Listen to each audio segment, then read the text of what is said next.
জ্ঞানী ব্যক্তি সুখ ও দুঃখের দ্বারা বিচলিত না হয়ে উভয় অবস্থাতেই অপরিবর্তিত থাকেন, তিনি মুক্তি লাভের অধিকারী। হরে কৃষ্ণ। রাধে।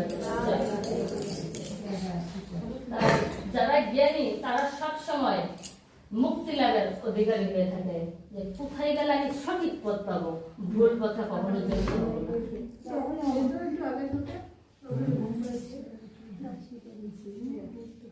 তাই তত্ত্বদর্শকগণ সিদ্ধান্ত করেছেন যে অনিত্য জড় বস্তু, জড় দেহ স্থায়িত্ব নেই এবং নিত্য বস্তুর আত্মার কখনো নিয়ে আসে না।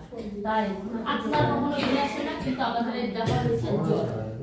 কৃষ্ণ নাম না নিলে এই দেহের কোনো মূল্য নেই। যেরকম এই জিনিসটা পড়ে থাকে, তাকে না চলাইলে চলে না, জড়, তেমনই আমাদের দেহ। যদি কৃষ্ণ নাম না হয় তাহলেই চেতন, সেই ব্রহ্ম, না হলে এই দেহের কোনো মূল্য থাকে না।